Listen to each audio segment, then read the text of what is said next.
please join me in welcoming David Brancaccio, who will present From Self-Driving Cars to Self-Driving Business Ethics. Thank you.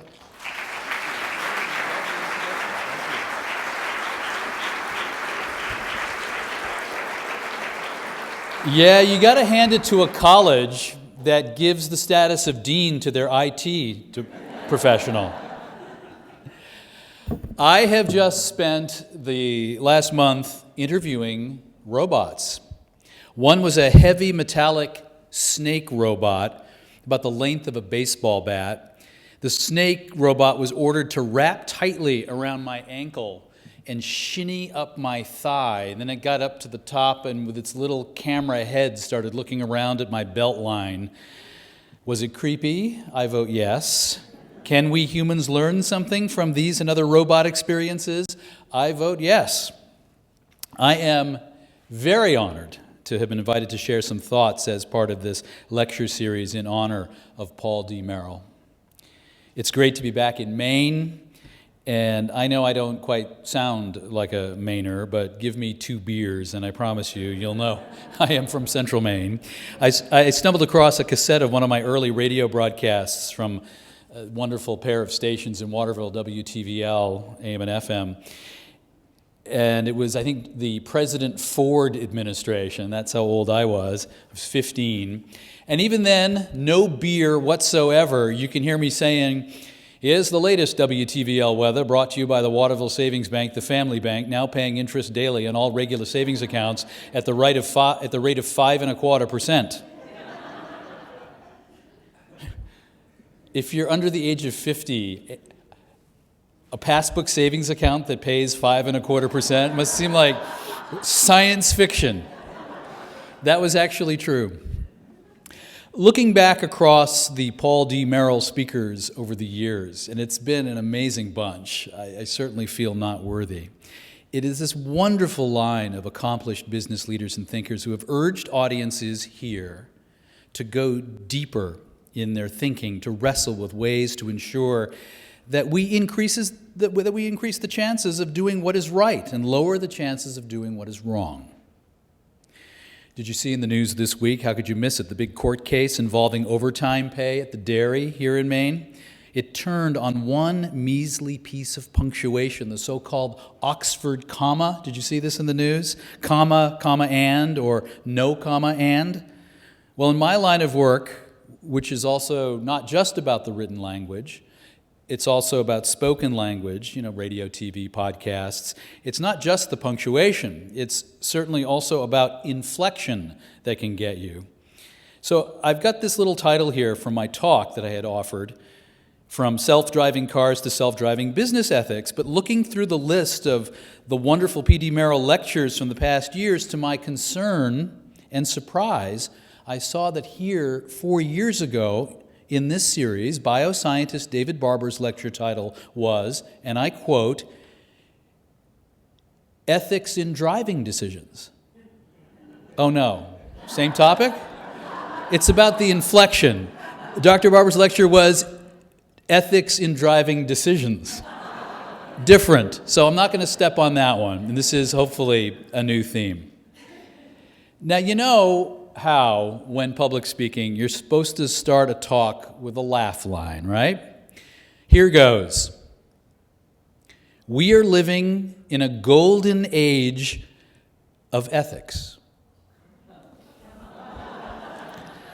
In the spring of 2017, I think we are living in a golden age of ethics, and I'm going to try to develop that theme. Now, I know, looking at this sea of faces, this ocean of skepticism when I said that, your thoughts are being drawn to what's going on in Washington, D.C. And I am just back from a road trip. I started in western Pennsylvania, went clear across Ohio into Michigan, the northern tip of Indiana into Chicago, Illinois, then up to Wisconsin. 92% of those were counties that I think went to President Trump during the election, 1,200 miles of this. And I talked to a lot of people along the way who think the president is doing a fine job. I met a lot of other people on the same road trip who do not share this view. I would say it's too early to write the ethics history of this administration or about the lasting ethical implications of a businessman as chief executive of the country, who has lawyers who argue that the president does not have to sever all ties with his global businesses, and that we must think differently this time about the idea of conflicts of interest if we have a president with this kind of business background. Now, I majored in history, and maybe I will write the book someday.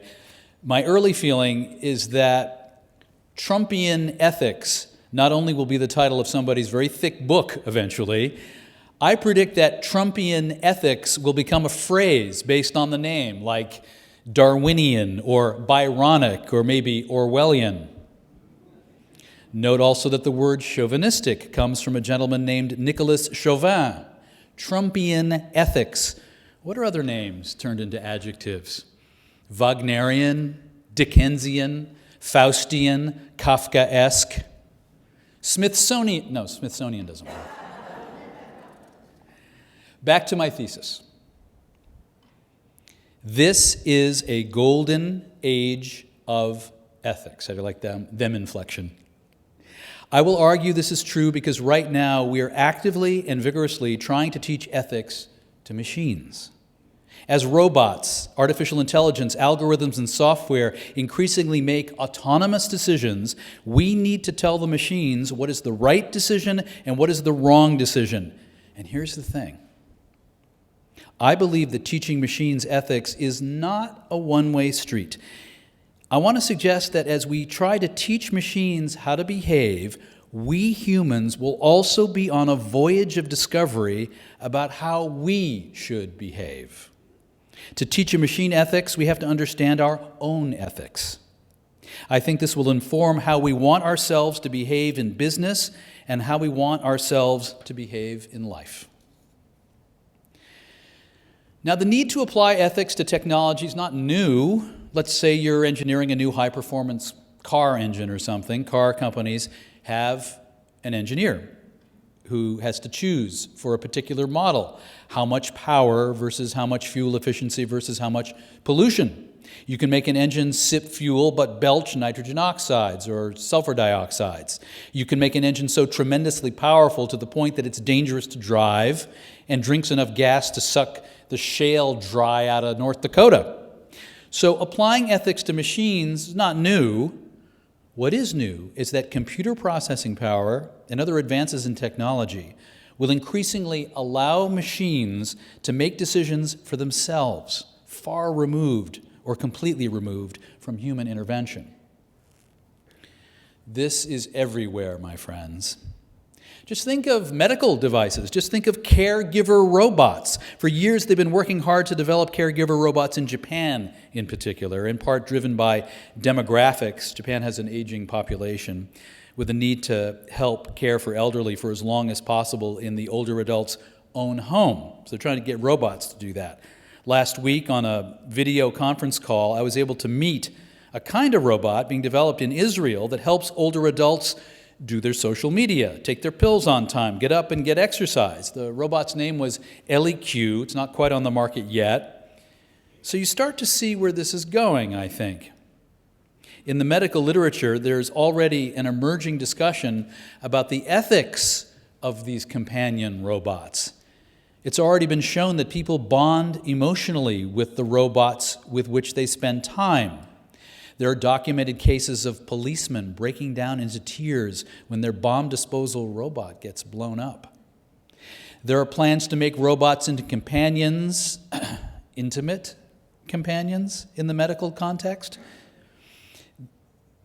for some people with disabilities. I don't mean to shock you, but experts are thinking now about the ethical rules for sex robots prescribed by a doctor.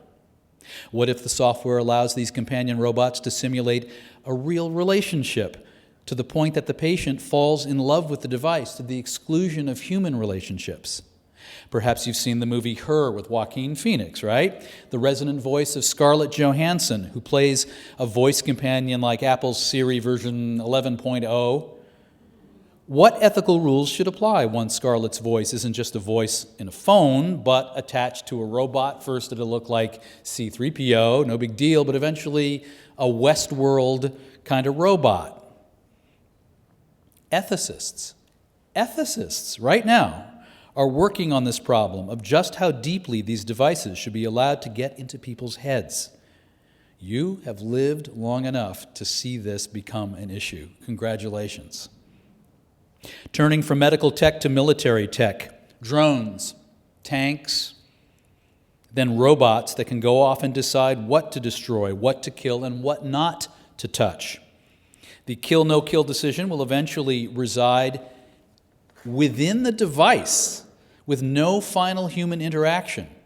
Presumably, these robots would be filled with software that reflects the legal rules of engagement. When these go wrong, the question becomes who is liable? The Pentagon? The commander-in-chief? The corporation? The contractor that built the robot? The engineer who programmed it? What if there are 100 engineers? I spoke about this with a philosophy professor the other day, and good professor that she is. The professor challenged me to also consider the idea that the autonomous drones, tanks, artillery pieces, the autonomous robot soldiers might have an advantage, not falling prey to human frailties, such as anger, vengeance, fatigue, and might be less likely to commit, for instance, war crimes, less likely than human soldiers. I'm not sure about that, given the history of how carnage in wartime is sometimes more tolerated when it's at arm's length, air power versus armed hand-to-hand combat. Medical, military. But let's get to an era of technology. Let's get to an area of technology where the golden age of ethical exploration is already, right now, in full bloom. AVs, autonomous vehicles, self-driving cars. It's not science future here, it is science now. You think everyone here?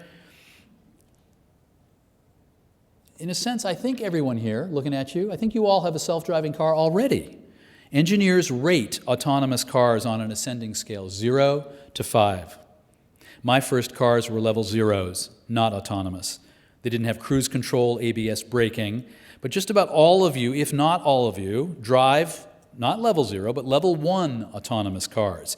You can lock in the speed. You probably have ABS brakes, electronic stability control, which has saved more lives than any car invention since the seatbelt. Some of you may have level 3 self-driving cars, the ones that help keep you in your lane by grabbing your steering wheel when you stray. Or, I gotta love that one, adaptive cruise control, where you dial in the following distance. My buddy in Oakland, Maine, from Oakland, Maine, doesn't live in Oakland anymore, he's got a Chevy Volt electric car that parallel parks by itself. Look, ma, no hands. I don't know how often he's really going to use it. It's a really cool party trick the first time. And any self-respecting Mainer knows how to parallel park anyway. But you know where this is going. Level 5, eventually, is you sitting in the back watching Netflix or Facebooking, buttering your croissant, flossing maybe, tweezing. The technology's already here. The other day I was in Pittsburgh. I sat in a Cadillac SRX SUV the other day. It's a Carnegie Mellon. This car happily drove by itself from Cranberry, Pennsylvania, about 33 miles to the Pittsburgh International Airport, cruised Washington, D.C. without crashing into anyone or anything as well. And what was cool about that robot Cadillac is that it didn't look weird. No strange electronic headdress or little pod fixtures sticking out the side. Inside, the infotainment screen could be switched over from your tunes to have this kind of laser-guided LiDAR tracking system. And there was this big, explodey-looking red button right in the middle of the dash that said, emergency. But other than that, it looked like a normal vehicle. CMU engineering professor Raj Kumar sat in that autonomous vehicle with me and told me that someday people will relate to these cars as they do a trusted companion.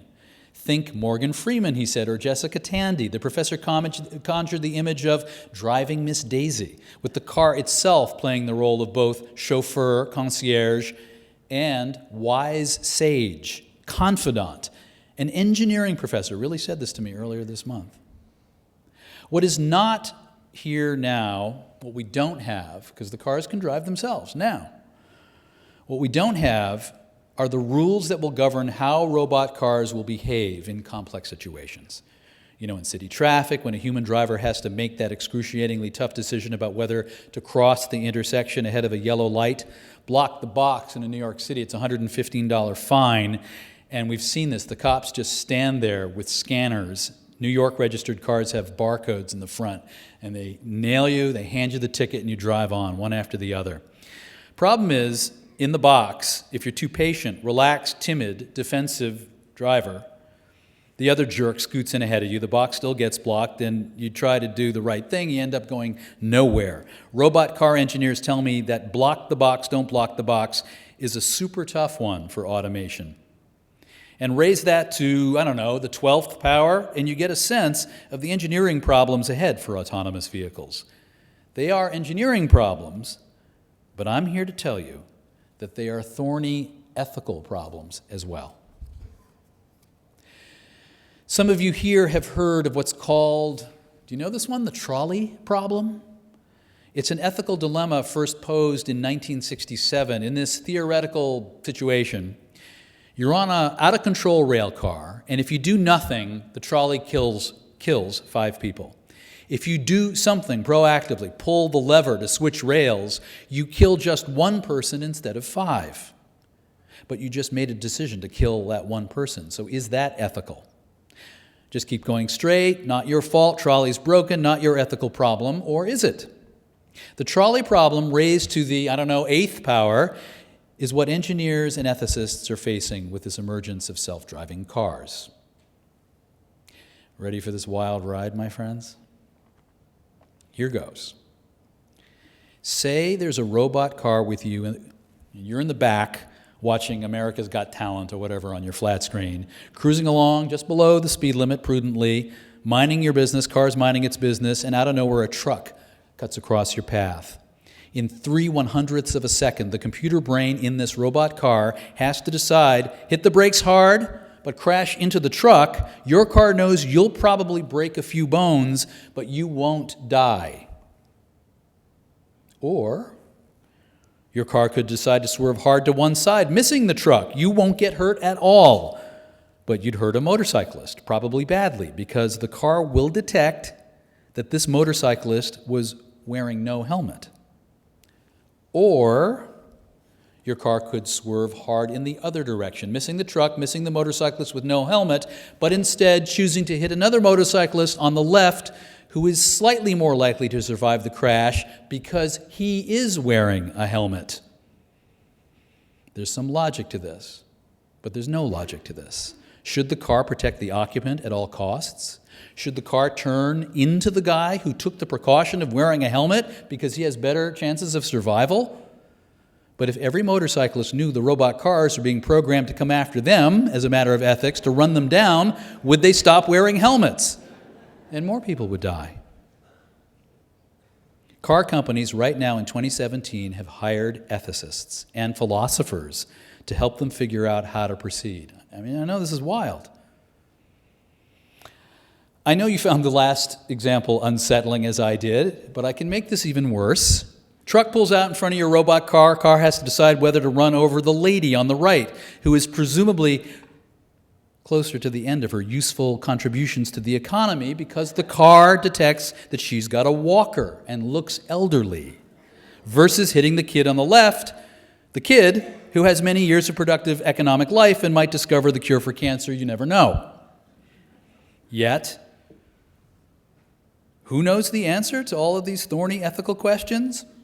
Someone knows the answer. Mercedes-Benz knows the answer. The CEO of Mercedes, I know you're not going to believe me, you're going to go look this up, he's making this up. The CEO of Mercedes has come out and said flatly that Mercedes-Benz will engineer its cars to save the occupants every single time.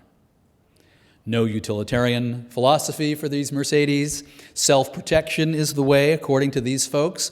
I suppose they should mount a bulldozer blade on the front of all their cars while they're at it, protecting the car's occupants. Guiding a decision like this isn't just the sense of entitlement that many German luxury car owners are presumed to have. I knew I was going to have fun saying that line. I own a Chevy, but I also own a German one of these cars, so forgive me. Independent researchers did a series of surveys asking people about driving situations like the motorcycle or trolley problem. What is the most ethical choice, people are asked in these surveys. Most people say the most ethical choice is for the car to be engineered to cause the least injury, the least loss of life, even if that means the car's occupants get hurt or die. What is the most ethical choice? Do the least damage to society at large. People think that's the most ethical, that this is the right answer. But listen to this. When those same people are asked, would you yourself buy a self-driving car that is engineered to be ethical like that? Most people say, no, they would not buy a car that fails to give priority to the occupants of the vehicle. Think about it. The occupants of the vehicle aren't just you, they're your loved ones, they're your family members, your kids, even if the car kills 10 people. Isn't that worth your son or daughter surviving? That is an example of the horrible, stark choices that this technology presents us with. And this is one of the things we love about ethicists. They push you to consider more deeply the even wider consequences of your actions. One of the strongest arguments for self-driving cars is the lives that technology will save. 35,000 people die every year in motor vehicle accidents in this country. More than 90% of those accidents are caused by human error. If autonomous vehicles can radically reduce the error rate, then tens of thousands of lives could be saved every year. All right? And Mercedes is arguing that if consumers are leery about buying cars that are not set up to favor the safety of the occupants, then they won't buy them. And if they don't buy them, there will be fewer robot cars on the road, and if there are fewer robot cars on the road and more humans, there will be more fatal human mistakes. Mercedes, Audi, and some other companies have said that they will assume, at least for now, at least in the early years of this, they will assume legal responsibility for decisions made by their self-driving cars. But that still, I don't think, absolves the individual of ethical responsibility here, right? Consumers will have to make a choice about which model cars to buy, robot versus non-robot, cars set up to favor self and family protection versus utilitarian robot cars that do what's best for society. If that sounds strange, remember that we're making those consumer decisions even now. We're making ethical decisions about our cars now. Maybe someone here wants to buy a smaller Prius that's better for the environment, or a bigger SUV that will win in a crash with a smaller car. But also the SUV has the higher risk to rolling over in a crash, but that's a different discussion. I was thinking about this. Maybe that's the development from the Merrill lecture of this year, this concept. Maybe you could dial in the ethics of your robot to the car. You decide, the same way you decide whether you're going to turn the car into the sport mode or turn off the skid control so you can do a little drifting like the movie Fast and Furious. Or maybe when you buy the car initially at the dealership, you choose the ethics then. Maybe you make the choice as a consumer, depending on which car you buy. The Subaru might come equipped to avoid wildlife. The Volvo will come set to mow down anything in its path as long as everyone inside is okay. One roboticist I talked to about this blanched at this idea of dialing in the ethical profile of the car, worried about, you're already probably there with me on this, worried about the legal liability that would fall upon the driver-owner of the vehicle. And he thought the way this will proceed is that some agreed industry and legal standards will emerge over time. I extrapolate from this and wonder if we could dial in the preferred ethics for the companies that we invest in. It would be a shareholder proxy thing, perhaps. Driverless cars will become ubiquitous. We're not sure exactly when. A roboticist, when asked about this, said when engineers are uncertain about a time frame, they always say, about 20 years. That's when they don't know. Elon Musk at Tesla thinks it'll be in 10 years. A professor of autonomous vehicle engineering told me that within 2 generations, so a while from now, 2 generations, driving a car will be illegal in America. As a person who feels they'll have to pry his car from his bony dead hands, I must have made a face at this illegal in 2 generations prediction, because the professor went on to reassure me that that's okay, relax. If my descendants still wanted to drive in the future, they would be able to go to a ranch, some place where you could drive a car in a controlled course, like I might go to a dude ranch to try out a horse. Oh, what a prospect. But if it would save tens of thousands of lives a year, all right. In all this talk about the thorny ethics of machines, what about my thesis? That teaching machines to behave ethically can at the same time help humans act ethically in our personal lives and in our business lives. If you're taking notes and not scanning your Instagram feed over there, the man at the podium just restated his thesis, so mark that down. When researchers ask people how they want their robot cars to behave, they say ethically, defensively. When asked about their own personal car shopping preferences, no, actually, when asked about their own personal car driving manners, how they themselves drive, people say they want their robot cars to be respectful of other cars and pedestrians and not to drive aggressively as if there's a jerk behind the wheel. They want their cars to give priority to the owner-occupants in the very rare cases when a car is faced with stark choices. But generally, they want their self-driving cars to play nice. But I have to tell you, those researchers also ask those same people how they themselves drive the cars. Ethically and defensively? Not always, not mostly, not really. The research suggests that we want our robots to act ethically, but even though we ourselves aren't acting all that ethically. And that, my friends, is useful information that we as individuals, we as people in businesses and organizations can act on to improve our own ethical behavior. We're trying to teach cars to do the right thing. That challenge means we have to know what the right thing is. The process of determining the right thing, the ethical thing, is, I think, a teachable moment. Actually, I would argue that it's an ongoing teachable process. We've entered a period where we are formalizing ethical rules, turning ethics from, playing jazz music, where we kind of feel it out, we intuit. We find the right way forward based on experience and practice. We pick up the vibe. And we are moving to a place where ethics might be more akin to playing classical music, where the rules are more formal. They're more formal because we now have to teach them to machines. The late 18th century philosopher Immanuel Kant might be on my side on what I'm about to say. Aristotle, the 4th century BC guy, would not agree with what I'm about to tell you.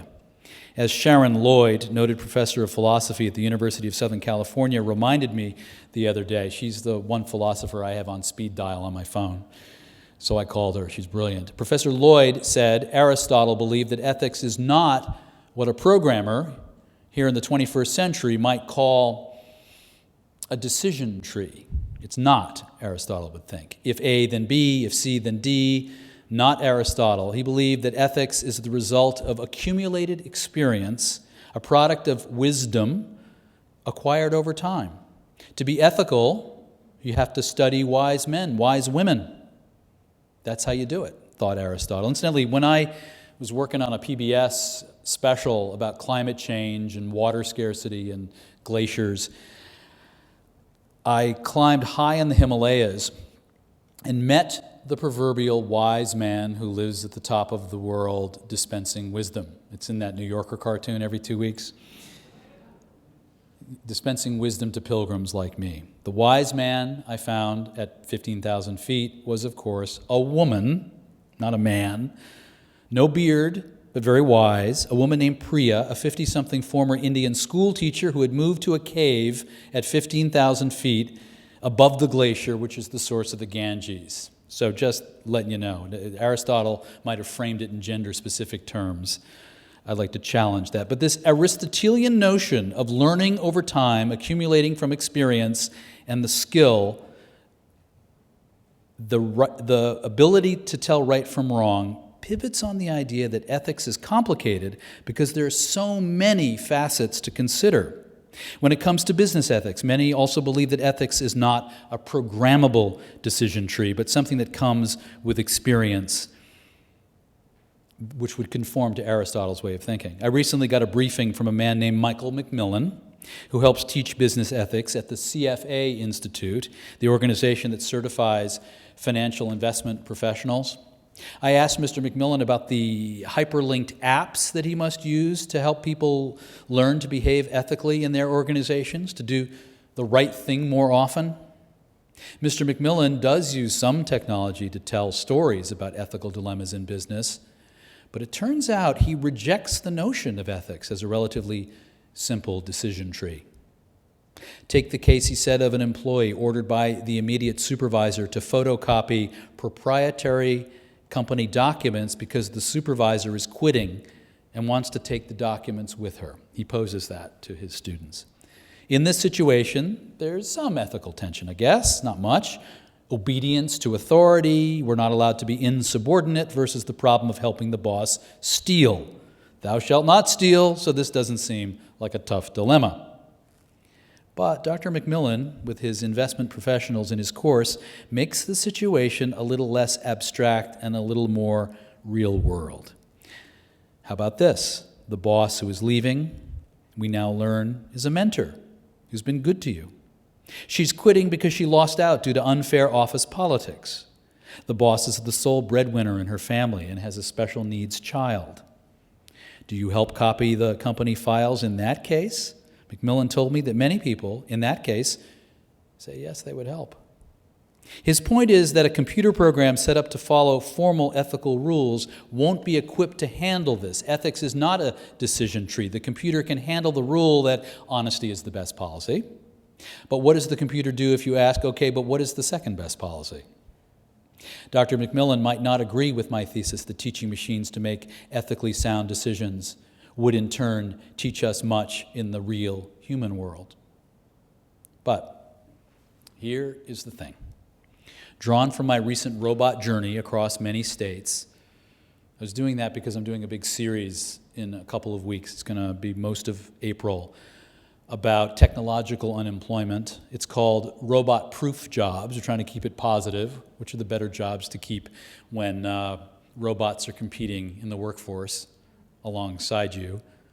It's driven by the fact that our political discourse now is all about globalization and foreigners taking our jobs, and that we could bring factories back to the U.S., people would be better. That might be the case, but I think the technological stuff is actually a bigger challenge moving forward. So we're doing that series. That's why I've been talking to all these robots.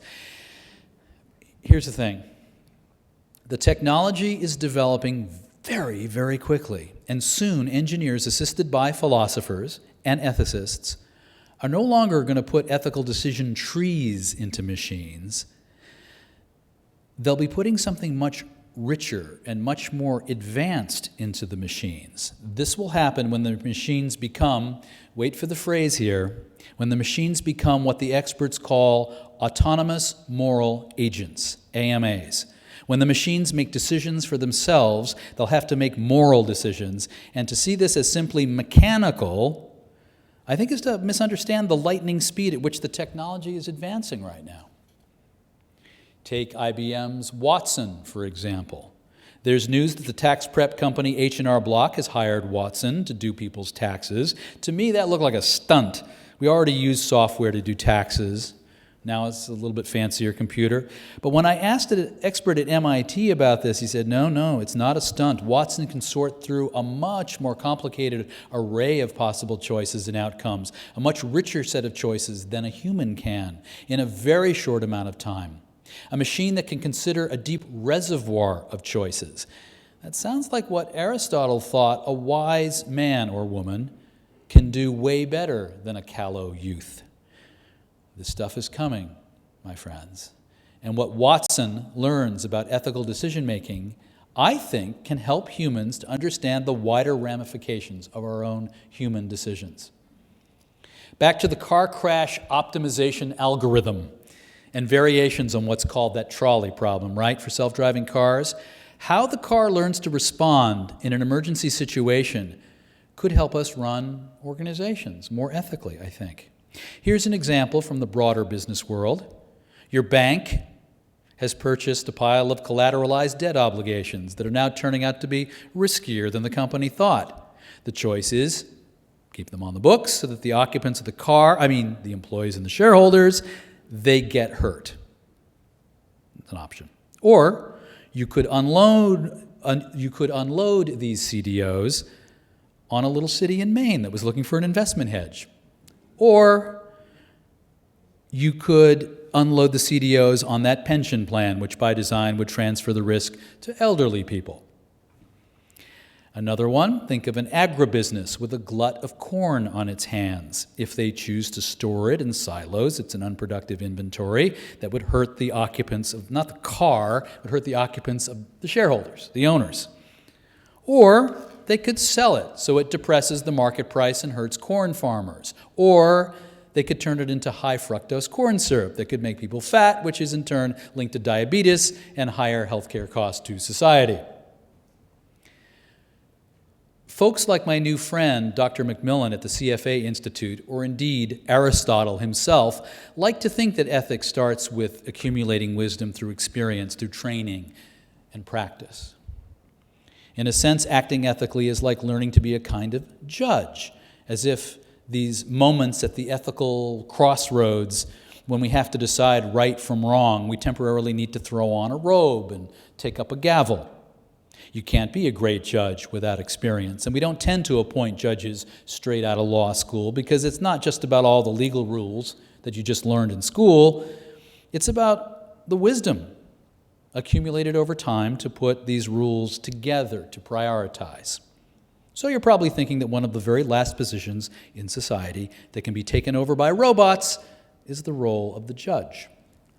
A judge, unlike a paralegal, unlike a pharmacist, I saw the School of Pharmacy over there, I'll say it quietly, or unlike an assembly line worker, which are more vulnerable to technology, unlike them, judges don't have to worry about robot competition, or so I thought.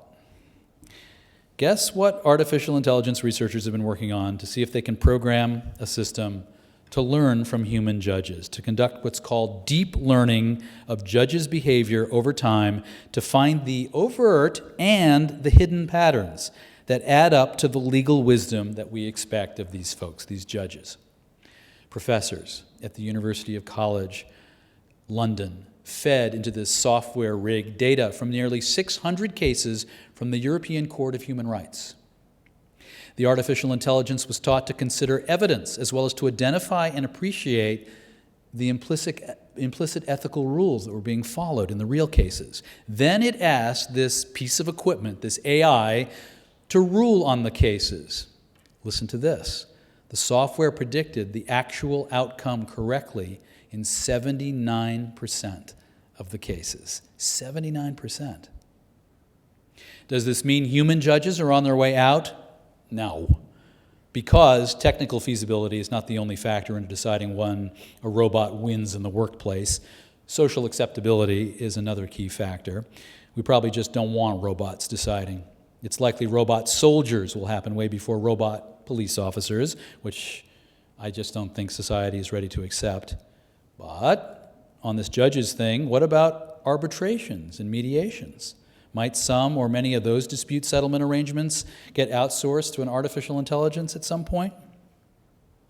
Even if full-on robot judges are not in our future, trying to create them, experimenting with creating them, seems to me to be a useful exercise. Software that studies then tries to simulate the reasoning of, for instance, judges can identify not just the accepted rules, but also the hidden patterns of reasoning, including some patterns we would like to transcend or to eliminate. What if the deep learning discovers that the opinions of judges are sometimes subject to bias, racial bias, class bias? Daniel Kahneman, the Princeton professor, won the Nobel Prize in economics, once cited a study of parole judges in Israel. Turns out they tended to grant more paroles right after meal breaks, and they're more hard-ass when they're getting hangry before the meals. Statistically, it's unbelievable, but of course it's believable. My point here is that by identifying the stated legal rules and the hidden rules that govern a judge's work in an effort to program ethics into a machine, we're not just improving the software.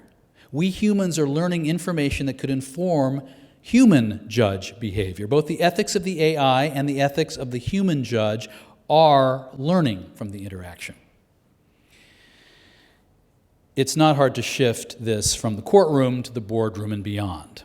There's a company started by a person once described as the most powerful woman on Wall Street. Sally Krawcheck used to be at Citigroup, but it started something now called Ellevest, E-L-L-E-V-E-S-T, Ellevest. It's designed for mainly women to take control of their lives through their investments. You sign up for Ellevest, and no salesman will call, as they used to say on TV. It's a web interface, what Wall Street now calls a robo-advisor. The software helps you define what you want out of life, how much money you need for whatever it is you want, assesses your risk profile, learns your time frame, and then offers some options for a portfolio. Thing about it is this: as robo-financial advisors become more common, they'll get more sophisticated, and the ethical rules that underpin them could reflect back on the rules that apply to human advisors. What do we expect of a human financial advisor? How will the ratio be set between serving the financial needs of the client and the financial needs of the firms selling the financial products? If that process is transparent and disclosed, you can foresee the financial industry growing and improving, humans learning from the act of programming their little robo-friends. Earlier, I talked about programming ethics into medical devices for a second. In a way, the medical side of this has a firmer platform upon which to build the ethics for their machines. There's the Hippocratic Oath. First, do no harm. And here's a truth that we don't reflect on enough. You ready for it? When it comes to the ethical decisions most companies make, there is no Hippocratic Oath. There's no pledge to do no harm. It's probably okay to harm, for instance, your competition, as long as it's legal. How much a business can harm the environment or harm family incomes by keeping wages down in the interests of the owner shareholders. Those are some of the ethical rules that would have to be identified if we were to ever try to build a robot compliance device to help ensure that the company isn't doing anything that puts an organization at an elevated risk of disaster over time. By the way, that's my little ethical rule I walk around with. I'm not sure I live up to it all the time. Ethics are about not doing anything that increases the risks of disaster over time. It's a variant on, are you doing something that wouldn't look good in the right-hand lead of the front page of the New York Times? Yeah, I wouldn't want to see it there. Don't do it. The fascinating engineering challenge of identifying the information and the rules needed for machines to do the right thing, I believe, will help human beings make better decisions. Technology is forcing our hand, again turning ethics from an improvised jazz performance into perhaps an exercise in performing a classical concerto. The stakes are high because those of us humans who have to make decisions for our organizations, we got to get better at this so our organizations can thrive long term. We do this so that we as individuals and we as a species can thrive as we avoid making decisions that ruin and break things. Anyway, the robots are forcing our hand. Did you ever notice after any of the recent Star Trek movies or after any of the episodes on TV of Lost, the name of the director-producer J.J. Abrams' production company? He calls it Bad Robot. You've seen that. I had dinner with a guy the other day who set out to construct an actual bad robot. The creator of this ethically flawed robot is named Alexander Reben. He's a roboticist and artist. Interesting combo, by the way.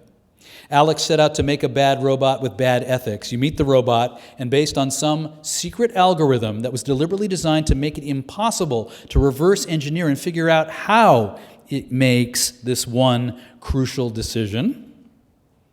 What happens is not random, but you can't tell how it decided. You go up to this robot, which by itself, autonomously, decides whether or not it's going to produce a needle, which it uses to jab you to the point that you bleed. It's So annoying. Needle. Alex made this robot for the sole purpose of violating Isaac Asimov's first law of robotics. You know the law, right? A robot may not injure a human being or through inaction allow a human being to come to harm. This is, we think, the first robot to autonomously and intentionally hurt a human. And if you're going to blame or sue someone for this assault, you'd go after Alex, the developer. But if they developed a machine commercially and it autonomously decided to do real harm, who would you blame? Who would you sue? Alex asked me these questions. Would I sue one of the 25 companies that helped build the thing? Which of the many engineers? Who is responsible for this thing making the right or wrong decision? It gets blurred. One way out of this conundrum is to study the rules by which the machine should behave and make sure those rules are disclosed and that the machine follows these rules. If you want, remove the word machine from that sentence and swap in the word people, and it turns into this. One way out of this conundrum is to study the rules by which people should behave and make sure those rules are disclosed and that the people follow them. We're at the point when technology can do deep learning of human systems, and this is starting to be able to reassemble the information into very complex systems of artificial intelligence. You don't believe me? This happened last week. Tall man with a beard came into my office with a laptop that had, this laptop studied hundreds of movie scripts, which then, by itself, the machine on the laptop wrote a movie script. A not terrible movie script, to the point that it won honorable mention at a 48 hours challenge, a contest to make a short movie in 2 days. Software, driven by a neural network by itself, wrote an interesting enough script that was not filmed verbatim, but a script that a cast of human actors took and burnished into a real film starring that guy from the TV show Silicon Valley. Thomas Middleditch was in it. I don't know, it's about a space station and a love triangle. The critics called the film hilarious and intense. Which critics? Hollywood Reporter, New York Times? No. Ars Technica, the geeky tech publication, said it was hilarious and intense. The machine looked at patterns of script making and made something original. So the machines are learning from us. We are teaching machines. We are learning from machines. They are teaching us about the stories that make interesting movies, or about how we want to distinguish right from wrong, or not just movies, but how we want to distinguish right from wrong in our machines, in our organizations, and in our lives. I hope you can now appreciate how machine ethics and human ethics are now intertwined. I'm so grateful that UNE and the folks organizing the Paul D. Merrill Lecture Series reached out to me and prompted me to think about these ethical issues. I had so much fun exploring the topic, and I hope you did too. Thank you.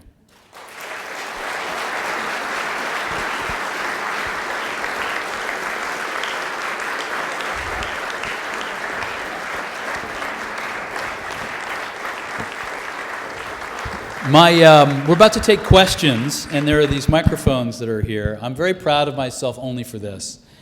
The only rules for my show in the morning are don't get facts wrong if you can help it, don't libel anybody, don't say any cucka words on the air. And you must end on time, and I have to end each and every one of these broadcasts, 100 a month, at 58 minutes and 58 seconds after the hour. And they told me to talk for 40, and it's pretty close. Thank you. Setting my benchmark low, at least he didn't go over. Got a question over here. Do me a favor, tell me your name, sir. Sure, Arthur Fink. Very brief comment and a question. When I was studying artificial intelligence in grad school at Harvard, we were told, don't ask can a machine think, ask can a machine cogitate. To cogitate? To cogitate. But question, suppose that I write such a system and write the control program for a robot, and that program gives the option to ask a user which program do you want, which algorithm for crashes and so forth. Where do you want to put the ethical responsibility? Is it on me as the writer? Is it on the person who makes those choices when they use it? are you going to assign ethical responsibility to the robot itself in some way, or is there some other locus? I wonder if we're really talking about the ethics of robots or about the new ethical responsibility that we have as we develop them. Yes. Yes.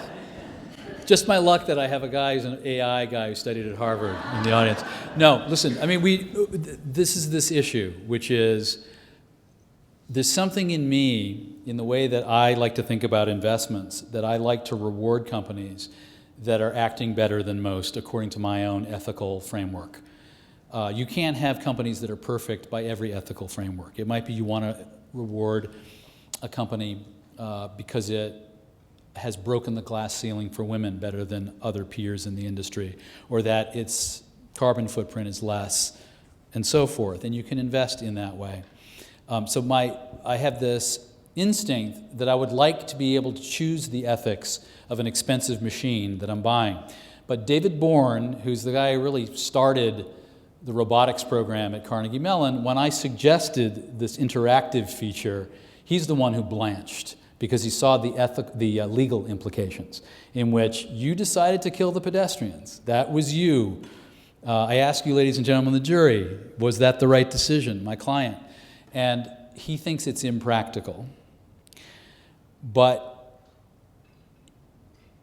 we want that discussion to be out in the open and disclosed, so that if we're moving toward an industry standard about this stuff, that it's not just some men and women in a lab doing it quietly, and we end up with these marauding vehicles.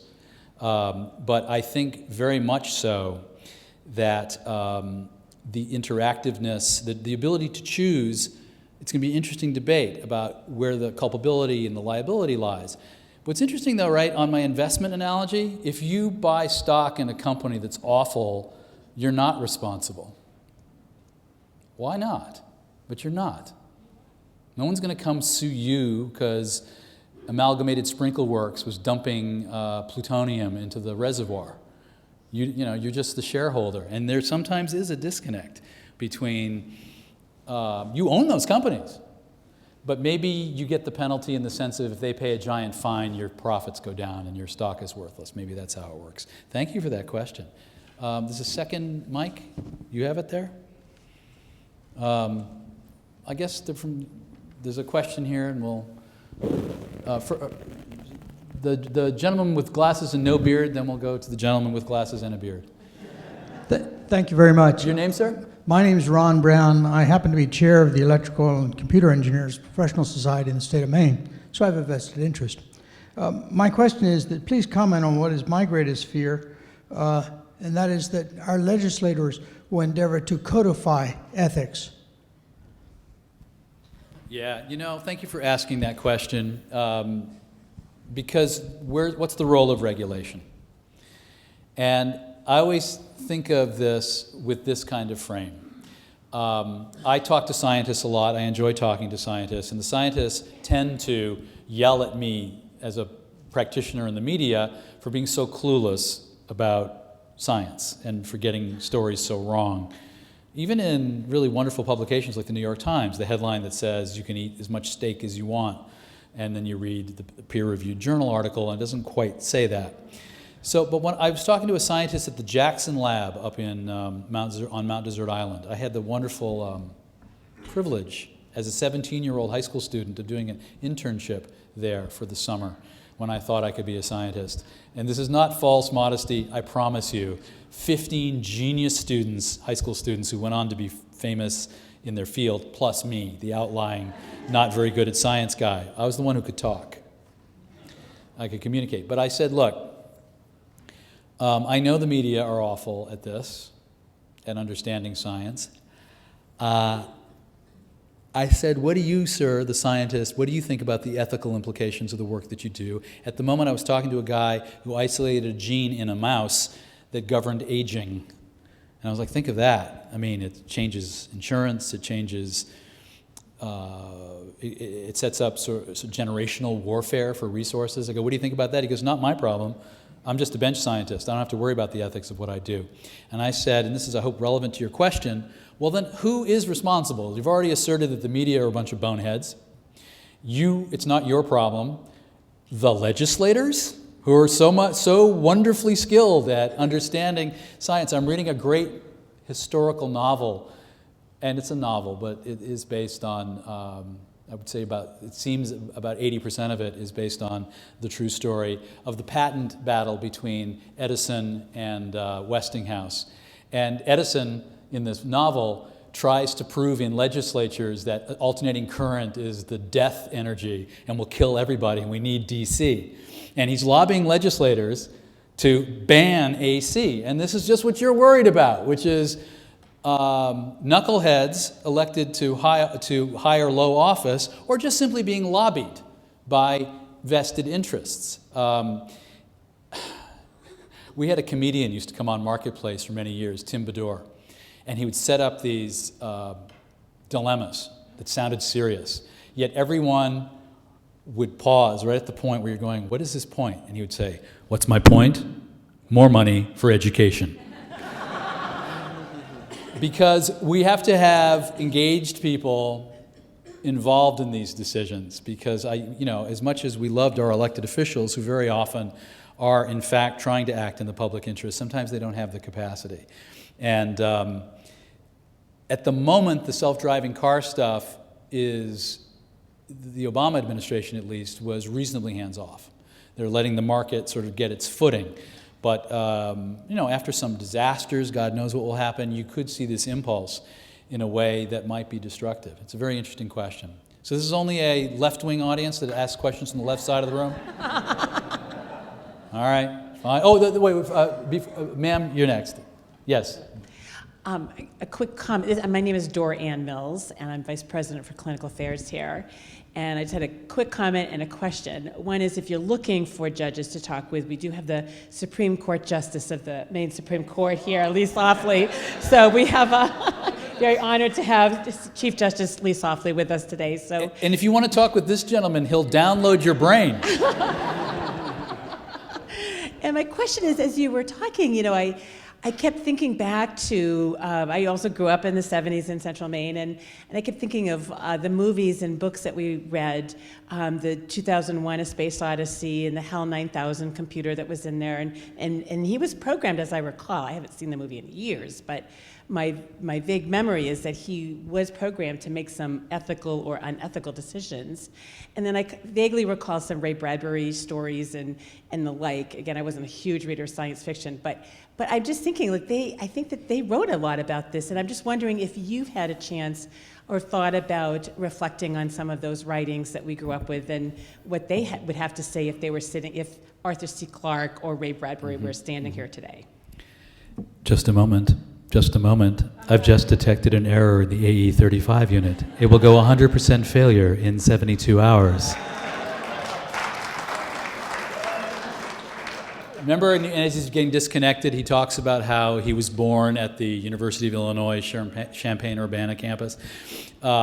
It's not an accident that science fiction is so often a guide to this stuff, because the very people who read the science fiction grew up to be the scientists and engineers influenced by it. There's a cheap documentary online about this that is just not that well made, but the examples are wonderful, about the guy at Motorola who's inspired by the Star Trek communicator, the guy who was instrumental in making the laser-guided cyber knife being also inspired by Star Trek. The connection between the artists who write the science fiction, I mean, being an artist is about seeing the future, about doing work that helps us understand where we're going. And when I did my last robot journey to consider technological unemployment, it was 5 years ago. The pieces I'm doing in a couple weeks are 5 years later. I crossed the country 5 years ago in a robot-ish car. I drove alone from the Atlantic to the Pacific over 6 days and never interacted with a human. Because in modern America, Easy Pass, self-checkout. I stayed at Hyatt Place hotels that didn't have desk clerks then. It had a kiosk. You swipe your credit card, out came. And what did I do for entertainment on this long journey? Well, I listened to Pandora, robot radio, but I also listened to a book on tape. One of them was Player Piano, two of them, Vonnegut. You can ask me about that later, by the way. I had the last long interview with Vonnegut on television. Fascinating. But the book I read was one of the robot trilogies, Isaac Asimov, right?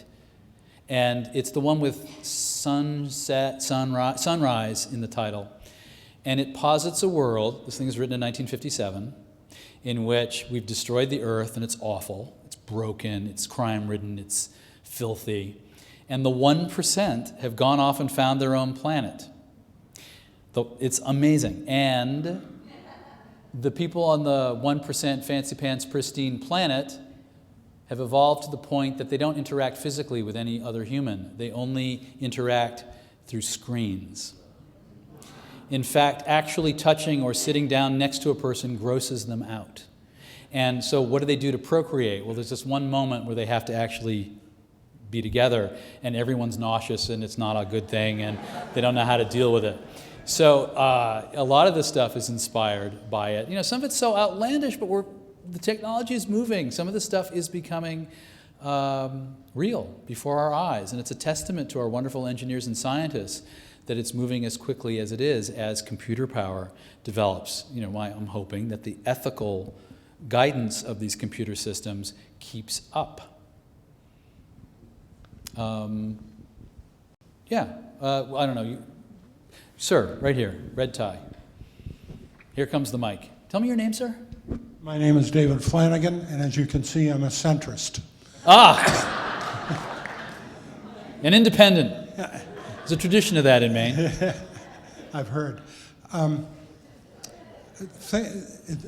What I got out of your observations is that with artificial intelligence, it needs a set of rules in order to work, and those rules have to be written by humans. And the problem is whether it should be left to the private sector, whether it should be done by government or by scientists, and in accordance with what principles. And this may be outside the scope of what you were thinking about, but you did not articulate any particular set of principles, and leads me to the observation I made about the New York Times ethicist column, which is great for giving you an answer that you really like, but it's not based on any articulable principles. It used to be religion.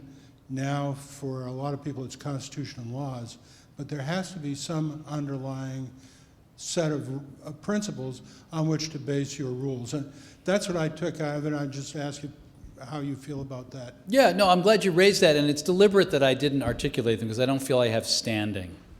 I'm the anchor man on the radio. You've seen the movie Anchorman with Will Ferrell. I'm that guy. And no, but seriously, what I'm inviting is a public discussion of this issue so that wiser people than me, but also regular folk, can enter into the discussion. They can say, hey, this machine, someone had to tell it to do it this way and not that way. It's not just a natural law of physics that it came to happen this way. And I want to invite other people to do it. But yeah,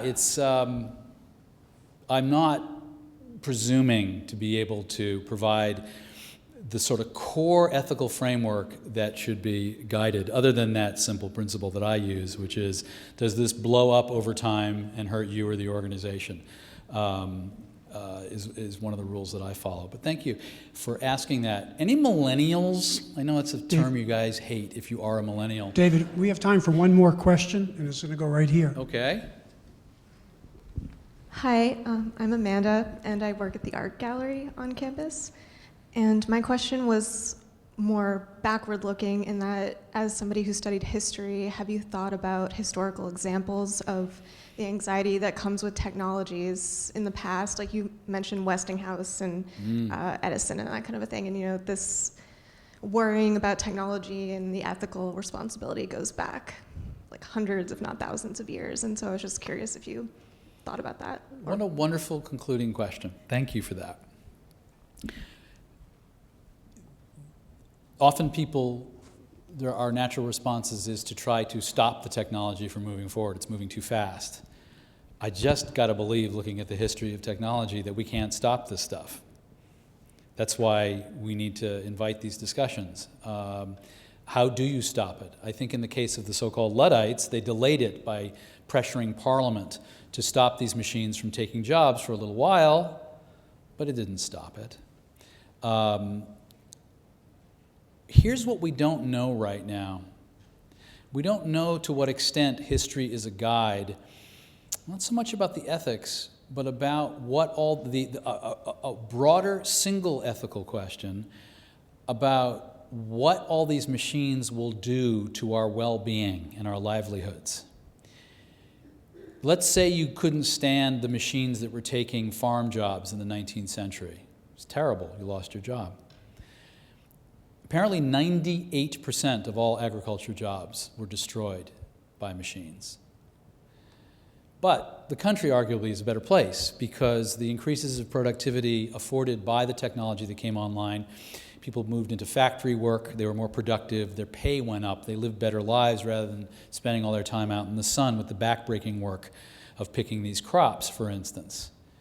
The question is now, will that same principle hold? It may in the fullness of time, however you define that, mean that our jobs are better, less rote, less routine, less boring, because all the crap gets done by the machines that are especially good at the boring bits.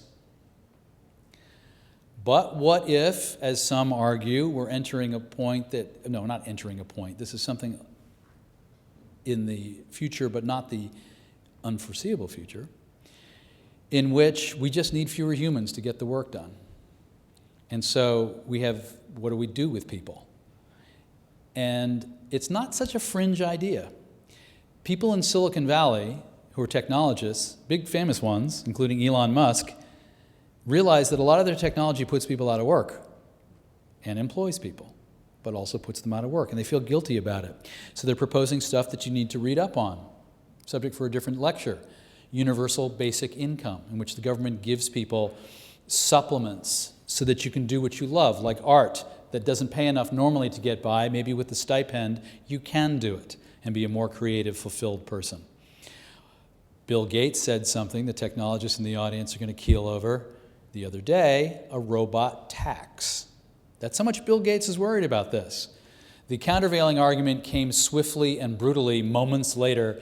Larry Summers, the former Treasury Secretary, writing in the Washington Post almost immediately. He was like, this is a terrible idea. Where the heck did Gates get it? Where does it stop? Even an electric power drill is a labor-saving device. Do we tax that? And I was like, that's the argument that an undergrad's going to make. I was like, Larry, that's the best you got? Read the piece. It's more nuanced. But there's a grand ethical issue about the machines. Is it going to lift us up or lift some people up? If you are, 5 years ago, I talked to students at Carnegie Mellon who were studying robotics. I teased them 5 years ago. I said, doesn't your mother call all the time and say, why don't you study something that will lead to a real job? You must be awake at night. I'll never get work. And of course, back then, none of them, no. So I followed up the other day with some of them. How you doing 5 years later? And everybody's spectacular. Anka Dragan, who's undergrad 5 years ago, is an assistant professor at UC Berkeley in robotics. David, I'm forgetting his name, young man from, I think, Kentucky, roboticist, studying robotics, has his own company in Pittsburgh that does modular bits that can be quickly wired into a custom robot. And so they're all doing fine. They all have wonderful math skills. They're doing great. Not everybody can do that. So what do we do with them? That is the subject of robot-proof jobs on your local public radio station starting in a couple of weeks. I am honored to have come home to Maine. What a brilliant audience. I've never stood in front of an audience with the depth of understanding that this one seems to have. And let's continue the conversation in the corridors here. Thank you.